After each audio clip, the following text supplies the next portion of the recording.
With the title says enough, I'll just get right into the disclaimer.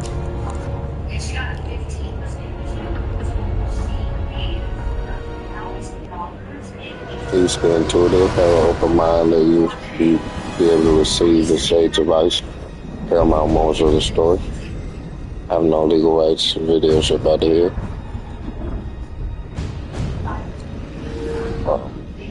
Disclaimer under Title 17 U.S.C. Section 107. Allowances is made for fair use for purposes such as criticism, comment, news report, scholarship, and research. Fair use is permitted by copyright status that might otherwise be infringing. Non-profit teaching, educational, personal use tips. The balance in favor of fair use.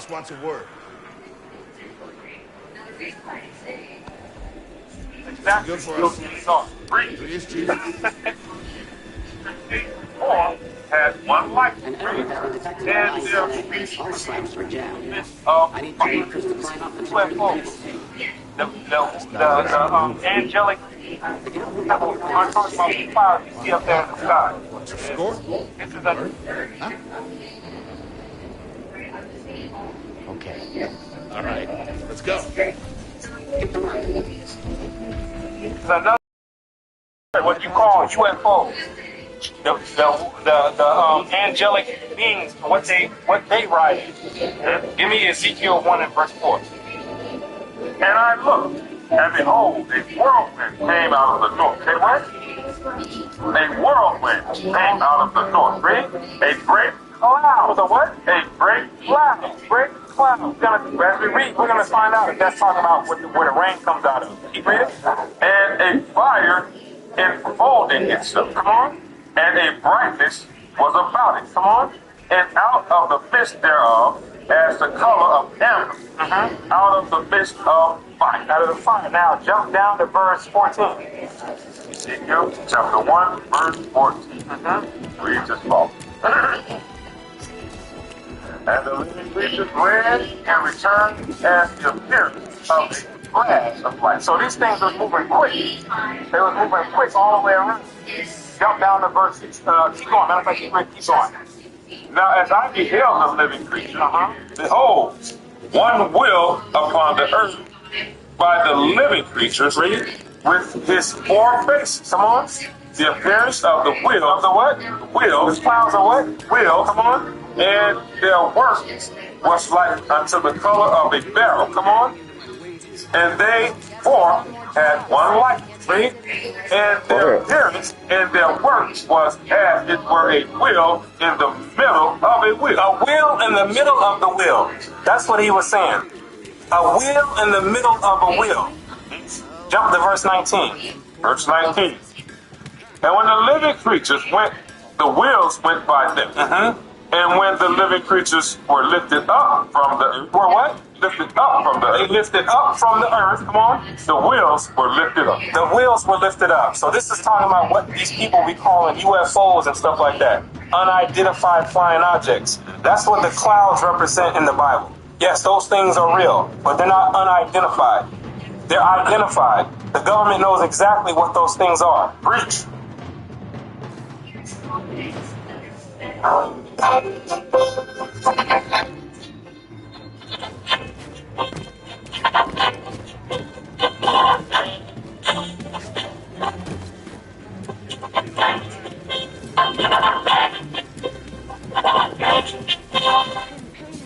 Hello and welcome to On the Record. Flying saucers, extraterrestrials, monsters from outer space. The government has been telling us for years that they're not real. They're weather balloons, or swamp gas, or reflections from the sun, or the ravings of lunatics.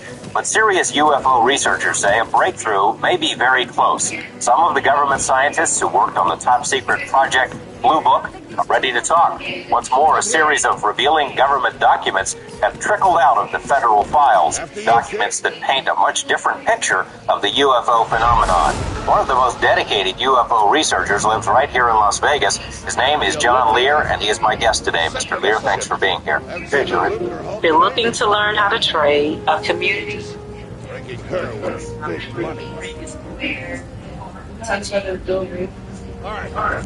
Thanks for being here. Hey, George. To begin with, you're a pilot, an airline pilot, captain. You have held 17 different world speed records at one time or another. You're a member of the famous Lear family that all Nevadans are pretty much familiar with, a former state senate candidate. You don't sound like the kind of guy who would get hooked up in something that a lot of people would say is a bunch of nonsense.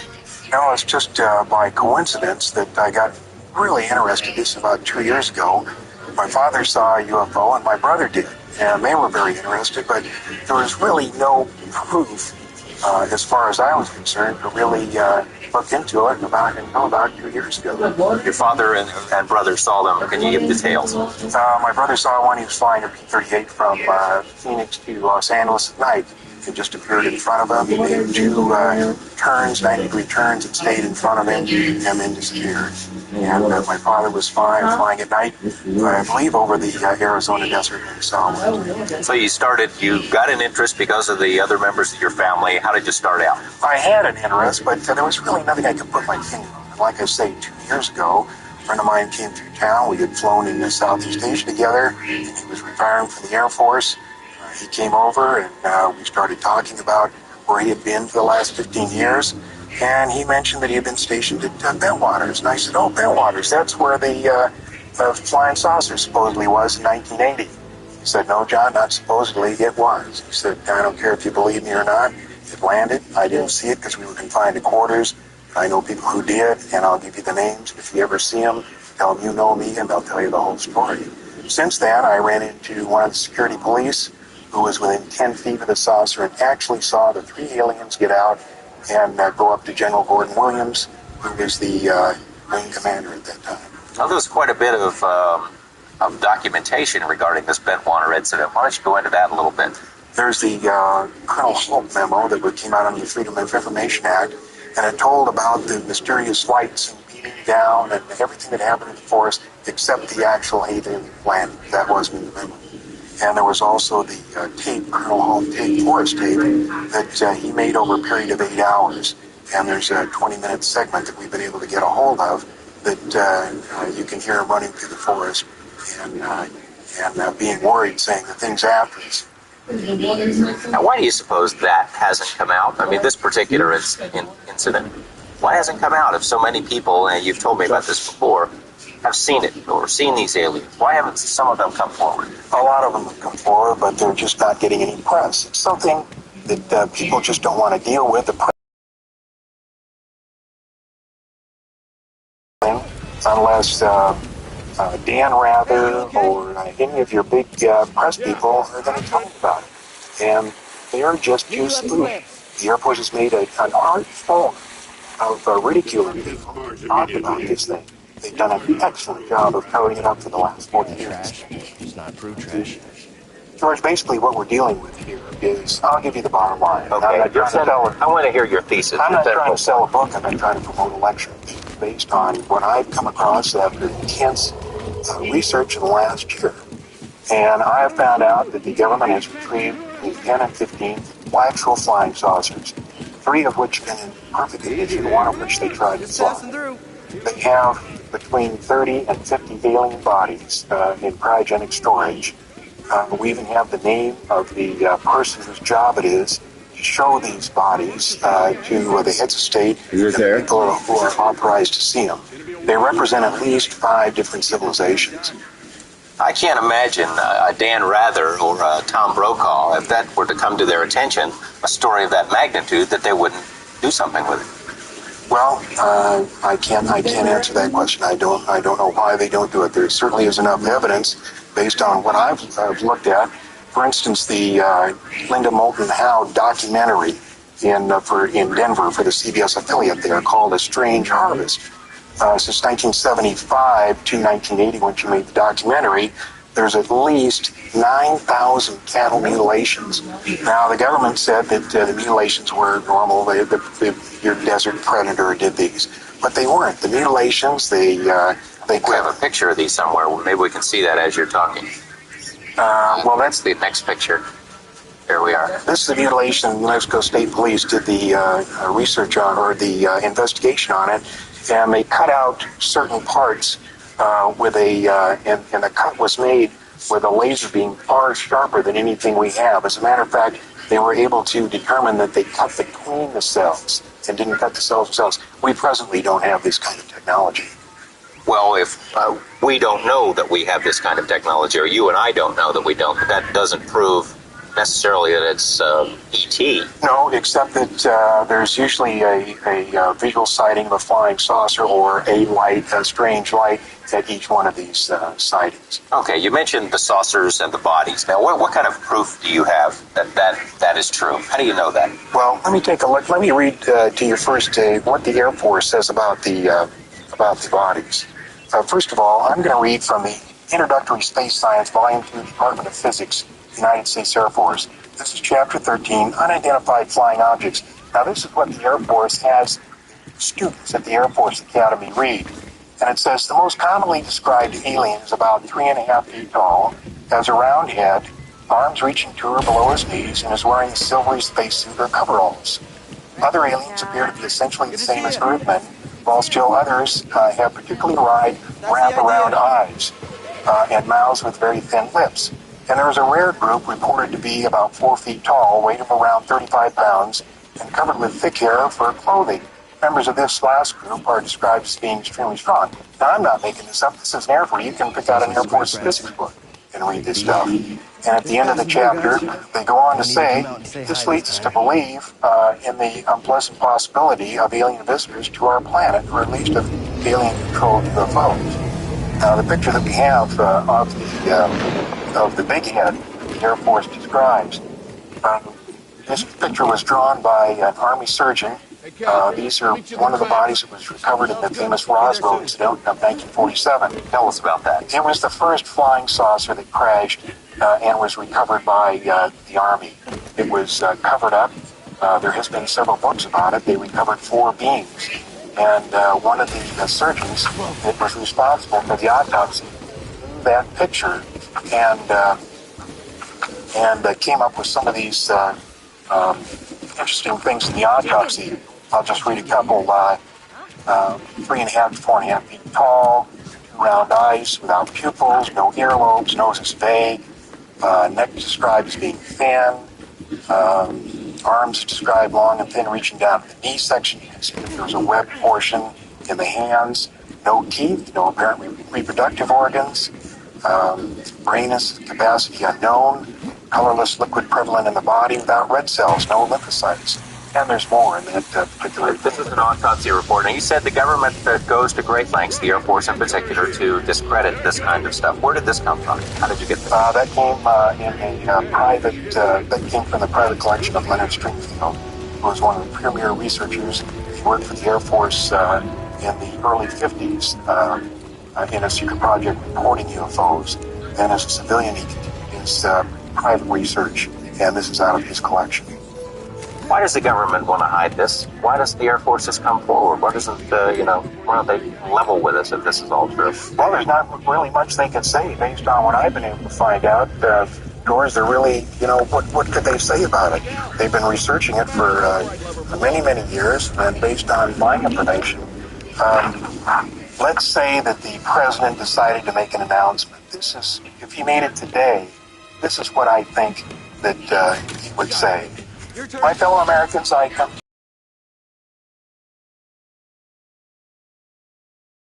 to flying saucers do in fact exist. Where they come from, we do not know. Who is in them, we do not know.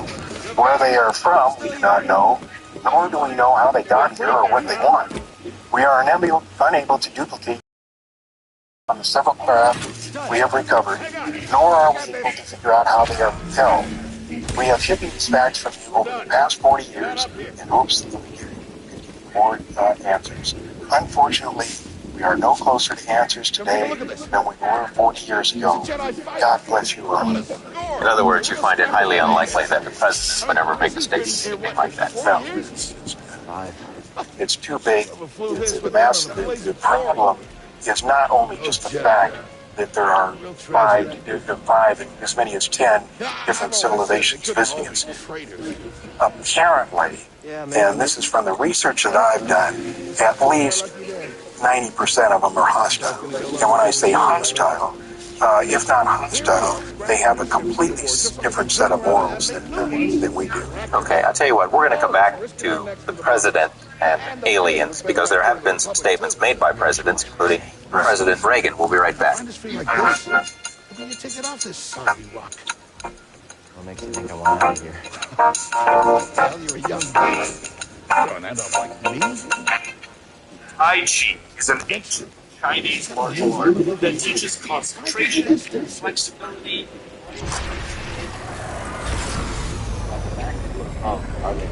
Talking with John Lear on the subject. Mr. Lear mentioned a couple of minutes ago about what the president might say about UFOs.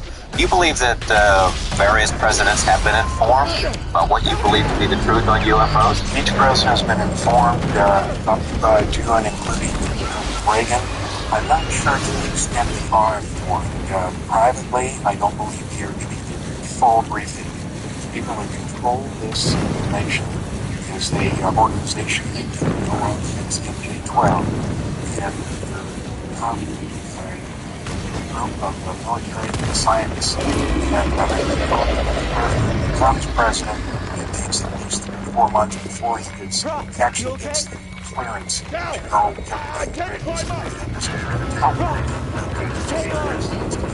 Now, talking to the president, let's talk about what the president has actually said. He hasn't mentioned anything about it. President Reagan, December 4th, 1985, this is from the White House, just before he went over to Mexico. He says, I couldn't but at one point in our discussions privately with Secretary General Gorbachev, when you stop to think that we're all God's children, wherever we get into this world, I couldn't help but say to him, just think how easy this task of mine might be in these meetings that we held, if suddenly there was a threat to this world from some other species or another planet outside the universe. We forget all our local differences that we have between our countries, and we would find out once and for all that we really are all human beings here on this earth. He could be just making a supposition for purpose of making a point. You're saying he's trying to tell us something. Well, here, 1 week ago, at the 42nd General Assembly, in front of the UN, September 21st, he says, in our obsession with the antagonism of the moment, we often forget how much unites all the members of society. Perhaps we need someone outside, a universal threat that each recognizes this common bond. I occasionally think how quickly our differences worldwide would vanish if we were facing an alien threat from outside this world. And yet I ask you, is not an alien force not already among us? Now, this is right out of a White House speech. I'm not making this up. What did he mean by this alien force? I mean, does it say? Does he go on to say something? Yeah, he says, what could be more alien to the universal aspirations of our people than war and the threat of war? I said the point is, why would he even bring up aliens? I mean, it's pretty far out for the President of the United States to be mentioned threats from outer space. Okay, what about President Carter?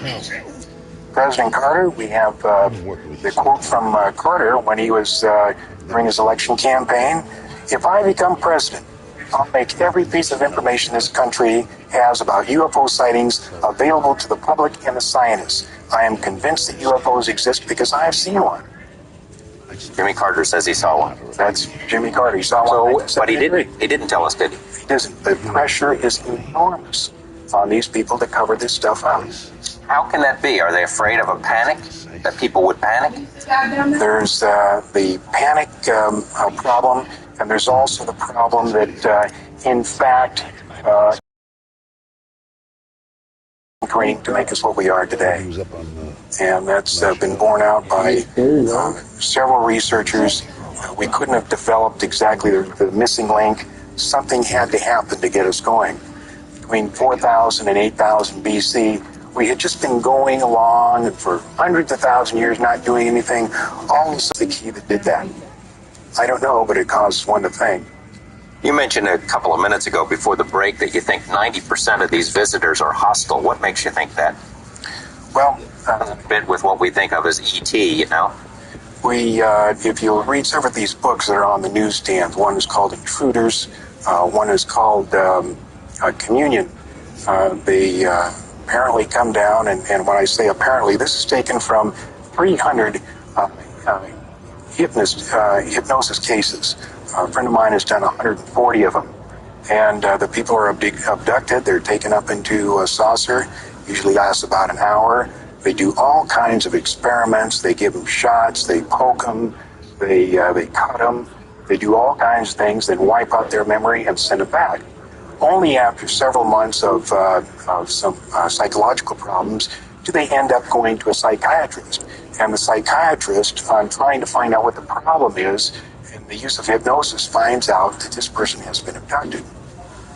What's the reason for that? What are they trying to learn? There's three things that they're trying to do with these abductions. The first thing is they're trying to monitor us. It started in the early 40s, and they put a little unit, very small BB-type object, way up in the backside of the brain, and they'd leave it there for about 18 years. They'd pick them up and put it in about 4 years old. About 12 years old, they would pick them up and monitor it. Then about 18, they'd take it out. The second thing they did is they put a post-hypnotic suggestion. According to many of the people that have been hypnotized, and we found out what they've told them, apparently within the next 2 to 5 years, there's going to be a big event. Something enormous is going to happen. And these people have been abducted, and there's probably over 100,000 of them, have been given some place to go and something to do. But under our best hypnotic techniques, we cannot find out what it is. So how do we know that that's true? Because I said, they're going to do something. They know that they're going to do something, but under the hypnosis, they can't find out exactly what it is. And the third thing that they do is genetic experiments. They've been crossbreeding. There's a very good book out now called Intruders, written by Bud Hopkins, and it's about a crossbreeding experiment with a girl in Indianapolis. And they actually, the big head, what we call the big head in research, the little 3.5 foot tall with the big head, they crossbreed that with this girl in Indianapolis, and there were 7 children. And just last fall, before the book was published, they brought the oldest and the youngest to show to her, and they let her name all 7. Now, this book has been thoroughly researched by Bud Hopkins, and although it sounds strange, believe me when I tell you, you may not find out in a month, a year, 5 years, or 10 years, but you'll look back at what I'm telling you now, and you'll say to yourself, my gosh, the son of a gun was right. Well, where's this girl now? She's just living on a farm? She lives in town. Or just outside of town. She just got married. Bud went to her wedding. We all know who she is. She gets along, just fine. It just made...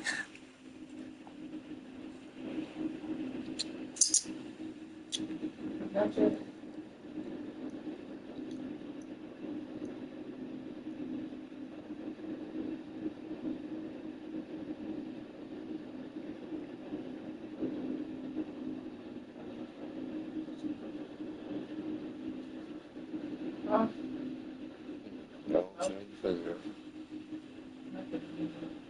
she's in love.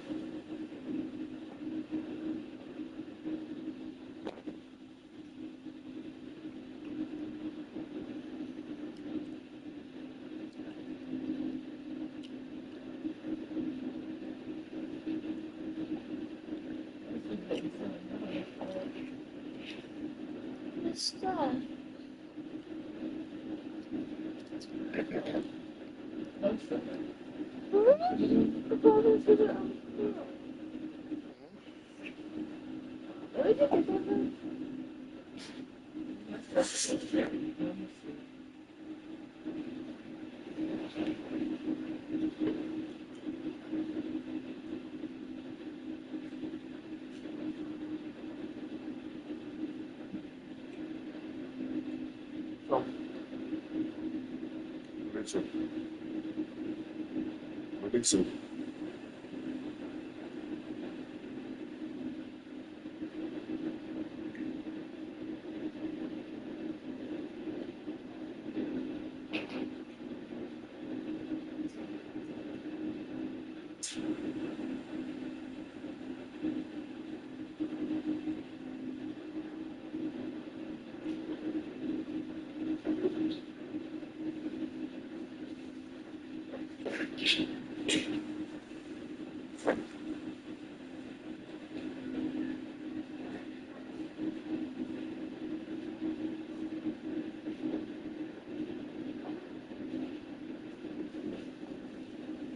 Just because she was adopted and gave him children doesn't mean it was the end of the world. It was just a part of her life.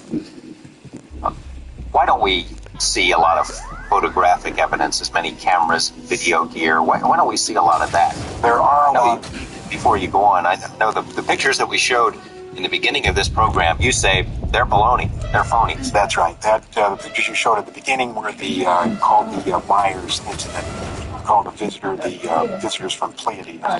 And any ufologist worth his salt knows, when you search that case, knows that you cannot back it up with the negatives and the essential information proves that something like that happened. So we look at that as suspect. So in other words, you run into your share of phonies as well in your research? Absolutely. There's not that many, but there are a few out there. There's so many people that have real stories to tell that we're just so busy with those.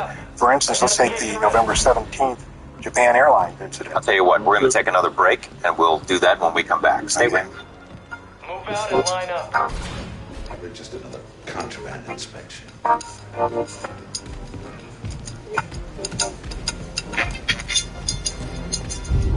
Imagine being able to build an app with your name on it just by thinking about it. Beat Base 44, a complete AI creation platform.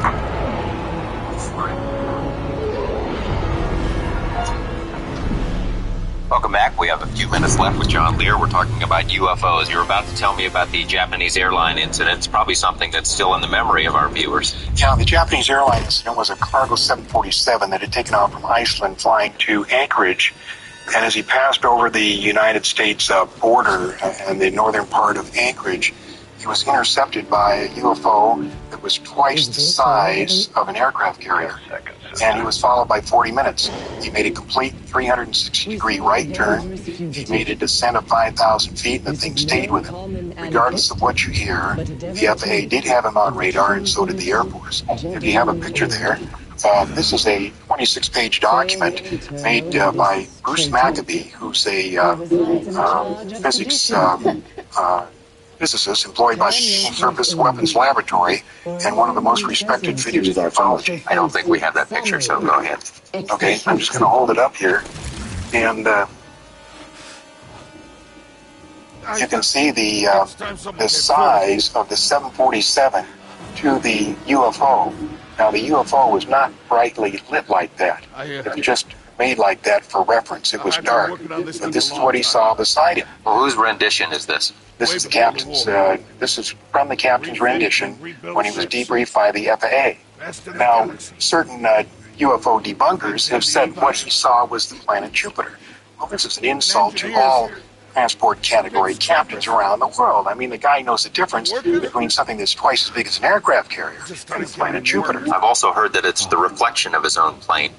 That's it. But the radar, that was an attempt to describe it. You can't imagine what pressure these people are under to cover this stuff up. It's tremendous pressure. It really is. Okay.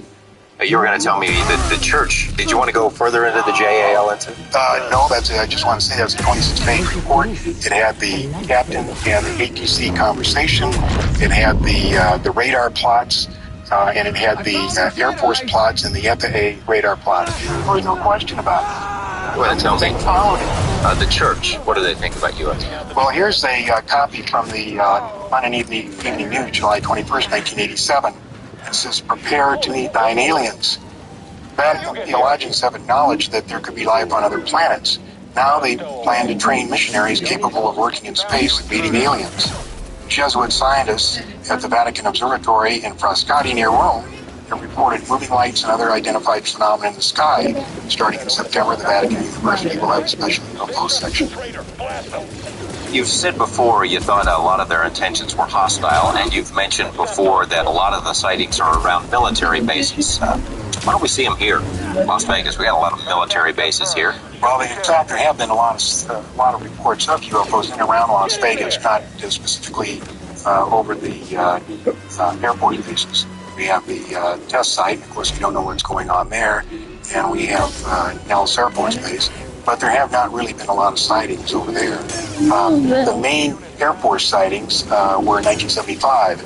And the UFOs descended on every strategic air command base guarding the perimeter of the northern United States. And they hovered over the nuclear weapons storage area, and they stayed there with impunity for up to 2 and 3 hours over a period of 3 days. And nobody heard about it.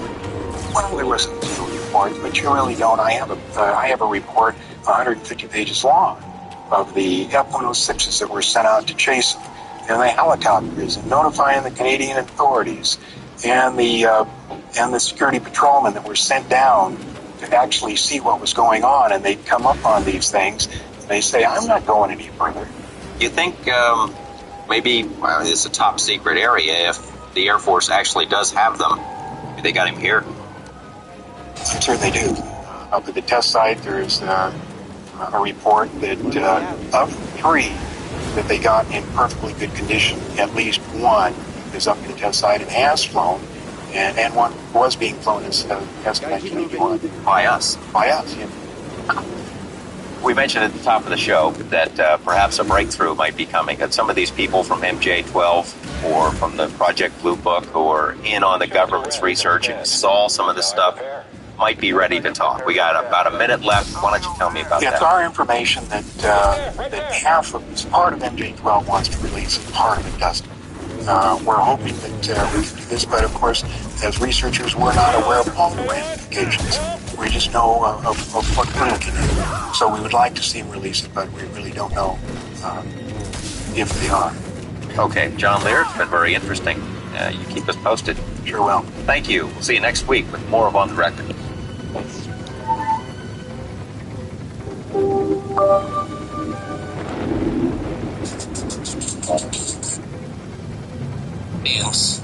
Being one of the genetic groups, genetic 9.0, 9.0, who knows how many, in the briefing papers Bob Lazar read in his time at S4. If memory serves, there was something in there about at least the Greys, the Zeta Reticulians, being one of the genetic groups, genetic engineering groups, had genetically altered or corrected the human race something on the order of 28 times by that point, okay? So 28 different times in the evolution of the human race, there was these corrections, these genetic alterations. And that's just one race, that's just the Zetas. But who are the Zetas really working for?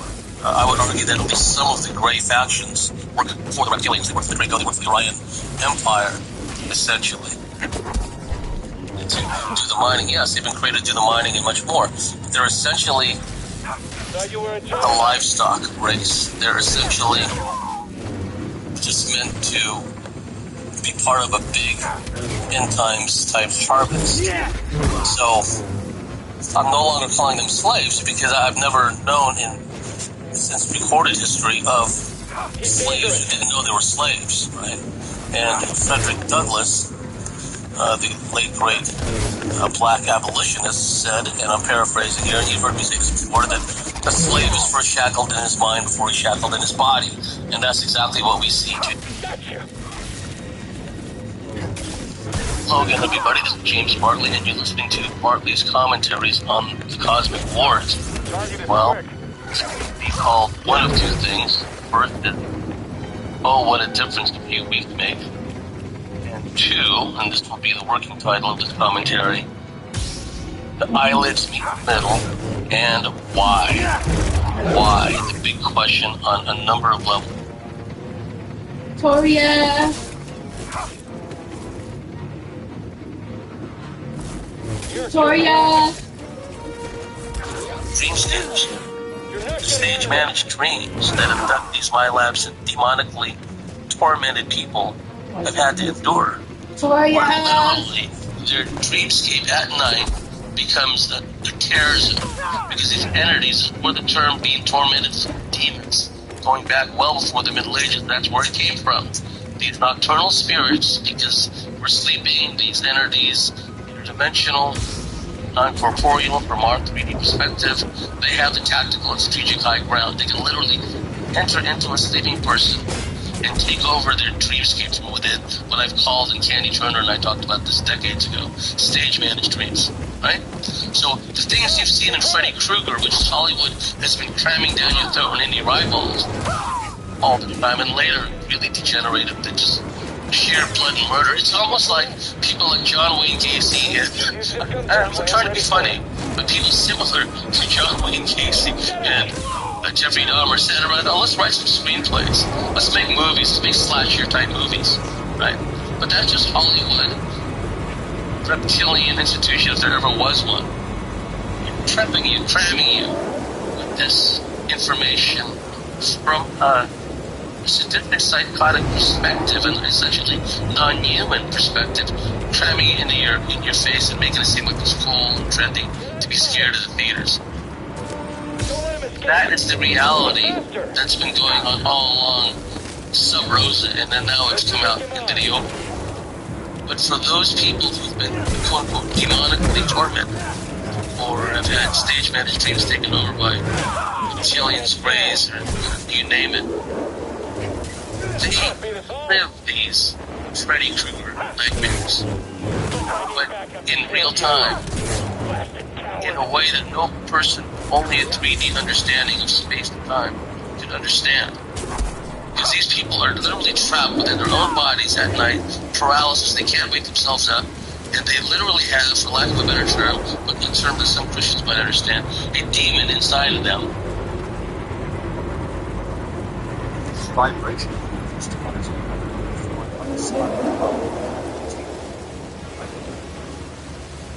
Snotty bastard. Your Honor, I'd like to ask for a recess. I'd like an answer to the question, Judge. Corporal, wait for an answer. If Lieutenant Kendrick gave an order that Santiago wasn't to be touched, why did he have to be transferred? Lieutenant Kendrick ordered the code red, didn't he? Because that's what you told Lieutenant Kendrick to do. Object! These guys, look, Your Honor, you want to sign a body transfer? Your Honor, you've got the logbook. There, can't be. Sit down, consider yourself a condemned. Jessup! You don't have to answer that question. I'll answer the question. You want answers? I think I'm entitled. You want answers? You can't tell the truth. Hey, folks.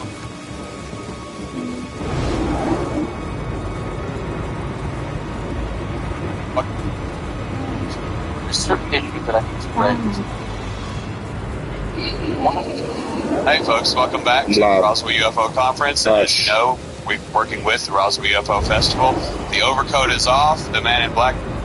Since I'm in the whatever thing down, because the mayor has done it in front of the press, the tireless, countless hours that everybody on the committee has put in. But we appreciate it. We've heard everything great about this. It's bigger than the 50th, you know, just the best organized, most high-end, blah, blah, blah, blah. And I didn't do all that. I got brought into this position 5 or 6 weeks ago.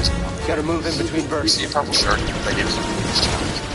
But with all that said, I didn't turn an official bio for Mr. Bartley. And you remember how we built it on the website until he arrived safely, which almost didn't happen. No, I hate to tell the story for missions. We weren't even going to mention James Bartley's name. And that's, plus we have a flair for the drama, and he fell for it. So, because honestly, it's not even what you've heard a lot of, but the program I do live from Roswell.com, we were discussing my lab's military abductions with Leah Haley one day. She recommended get him onto the second portion too, because I've not heard of it. But both Leah Haley and Lee Gordon told me, yeah, talk to me. We had a really productive mind-blowing discussion. The new guy knew the deal really well. I read the paper he did on it. And ever since that program, it's like my fourth program, I think, with Leah, we've been planning to have him here, but without publicizing his name. He definitely knows his stuff on the underside, the dark side of all this stuff. Possibly military abductions, possibly world order conspiracies, and all that. The title of us is enough for it, but I would just like you to welcome up someone that is not familiar to most of you. His work is very solid, and he actually knows how to give a presentation as well. Mr. James Bartley.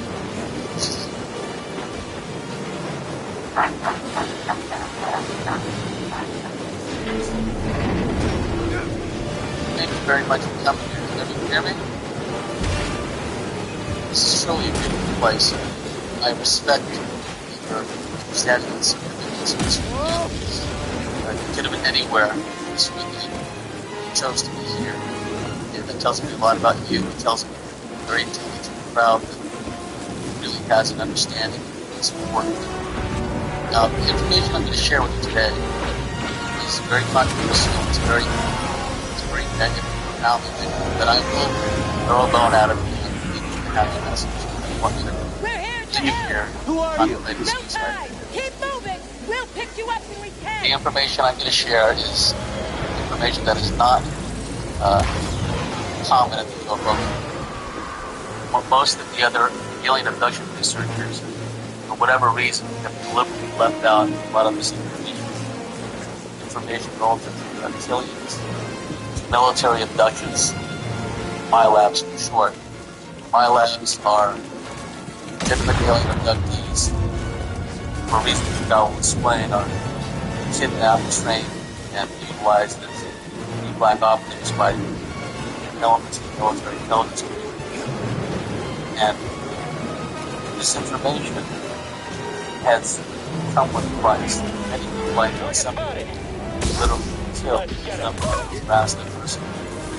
Not just from using intelligence, from the reptilian aliens themselves. Any half-breed UFO conspiracy harassed by black elements of the military intelligence.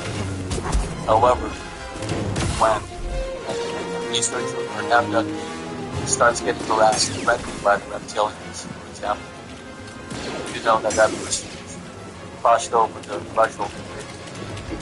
And I will go into detail about that. Talk. Now, before I delve into this, train stuff? There's certain issues that I need to raise. One of which is credibility. For too long, the American people have obtained their information about this can't be good. Various subjects from non-credible sources. To give examples, I'd like to share examples where the academic community, the scientific community, and establishment historians have all collaborated to dumb down the public. Pearl Harbor conspiracy, JFK conspiracy, still today, because we're full truth about any of those subjects which will undermine other conspiracies that they are connected to. Now, one of the problems I've always had is people are always running big shot. People that PhDs, that are scientists, members, former members of the aerospace community. They show up at these conferences, pumping on their chest like Tarzan. Here I am, big shot researcher. You have to listen to me, I know what I'm talking about. Time after time, in examples such as MIA issues, missing prisoners of war, atomic veterans used in utilizing radiation experiments, or have taken part in above ground atmospheric nuclear tests. Veterans of the Southeast Asian conflict that were afflicted with what's been known as Agent Orange syndrome, exposure to dioxin, and most recently, Gulf War syndrome, which has come about use the anthrax vaccine. There's an excellent book about the subject called Vaccine A by someone named Matsumoto. And what all these subjects have in common is when these people that have been afflicted with one sort of ailment or another has come forward to the aid of Marvel and the rest of the medical scientific. What has always happened, without exception, is that some establishment show, some scientist, some academic always pops up and dismisses out of him claims of the sufferer of Agent Orange, the sufferer of the nuclear experiments, the sufferer of the anthrax vaccine.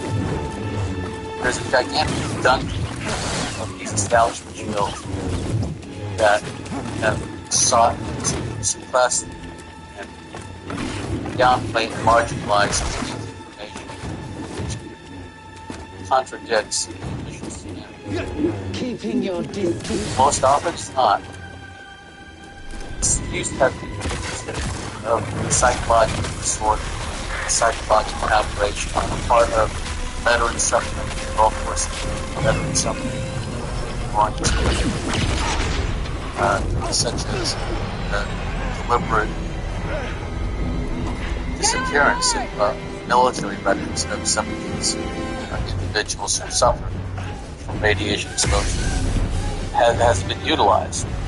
Now it's interesting when Bob Lazar came forward with his astonishing claims about his work in S4, and it turned out that his educational records couldn't be found.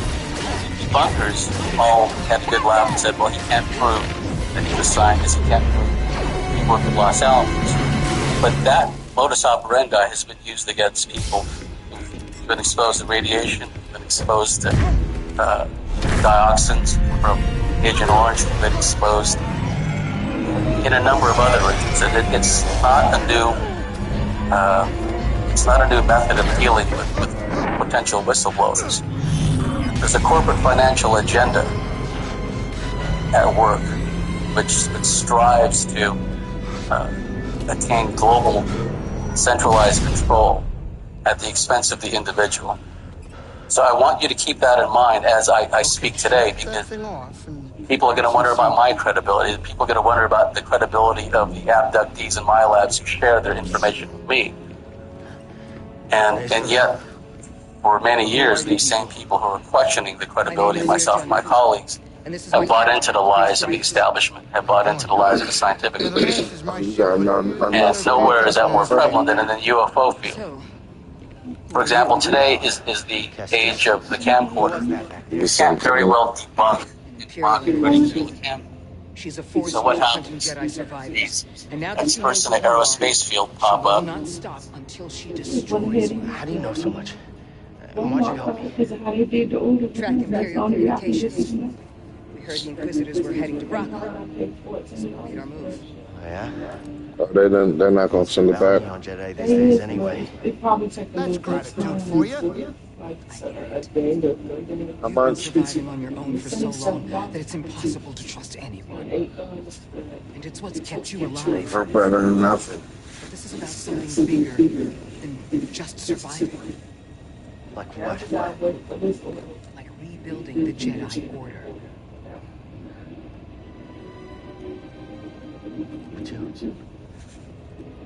Anybody else? Oh, we're not good enough for you? The Jedi Council? They're gone.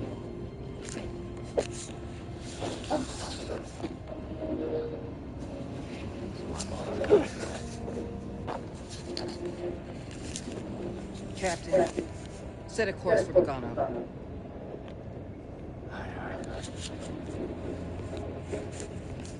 In the meantime, try and relax. Go, you're safe. For now.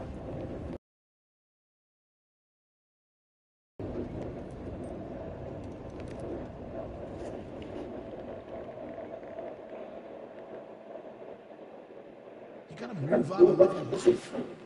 Find your destiny. Calico! You were talking in your sleep. Weirdo.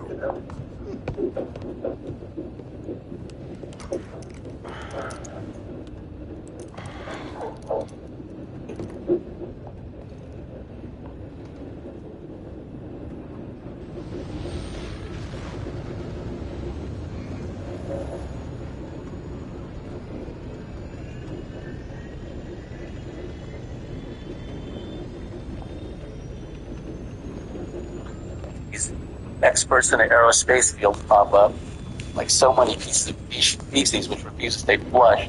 They pop up and they say, oh, well, that's just the stealth craft. And the dumb, ignorant audience, national television audience, nods their head dumbly, yeah, stealth. But stealth, folks, has nothing to do with the visual spectrum.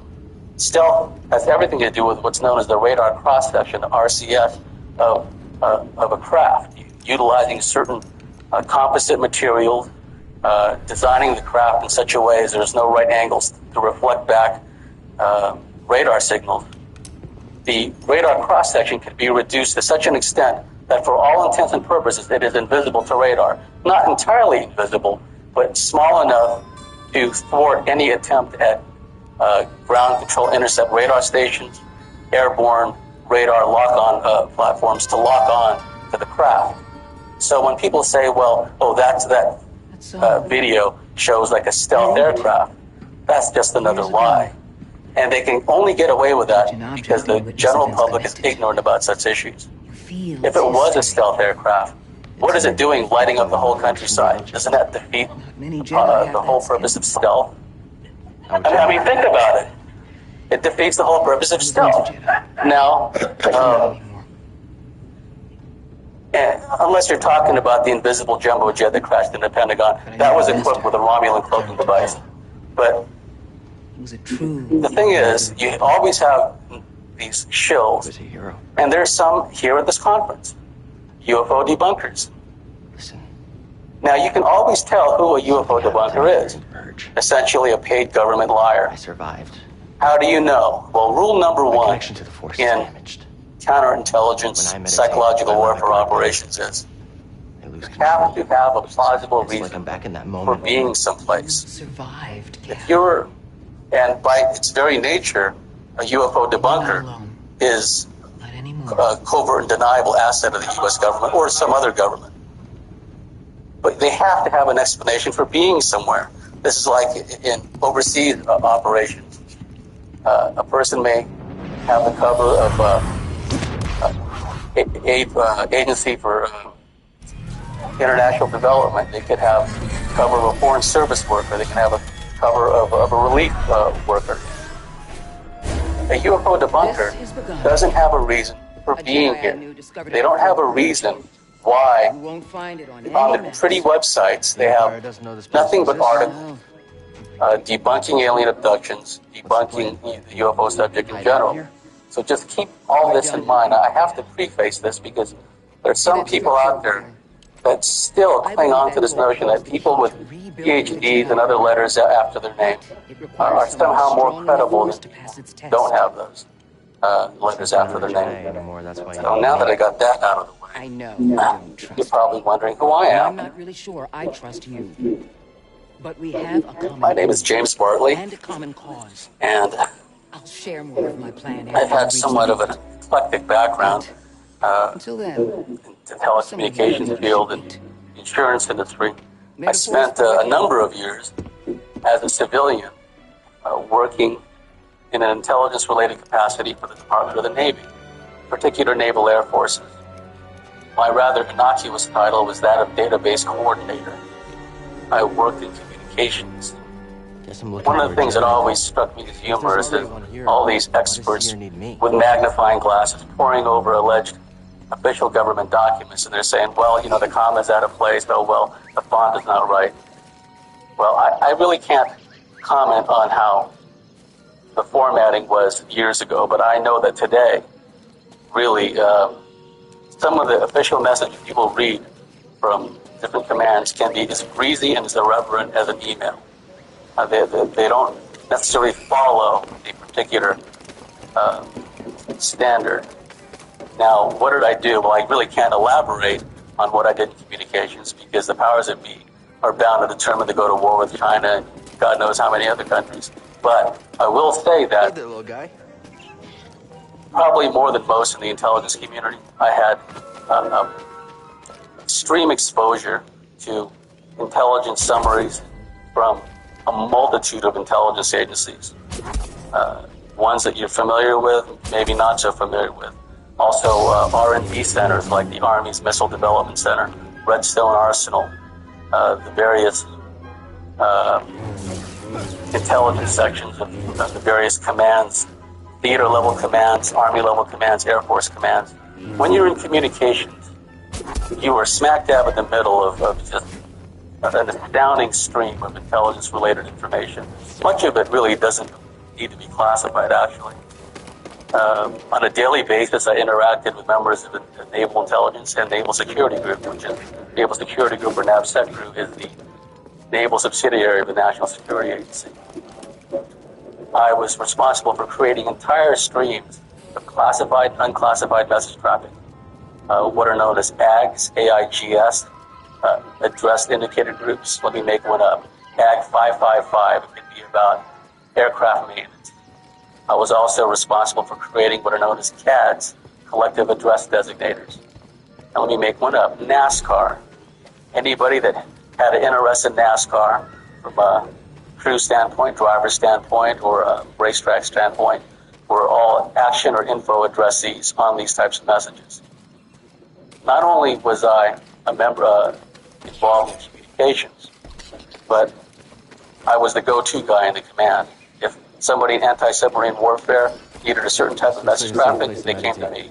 If somebody involved in electronic countermeasures, flying around in the EAB prowlers, they came to me. If somebody that worked at a contractor working at one of the power propulsion desk, whether it's contractors from Pratt & Whitney, General Electric, what have you, they came to me. They came to me with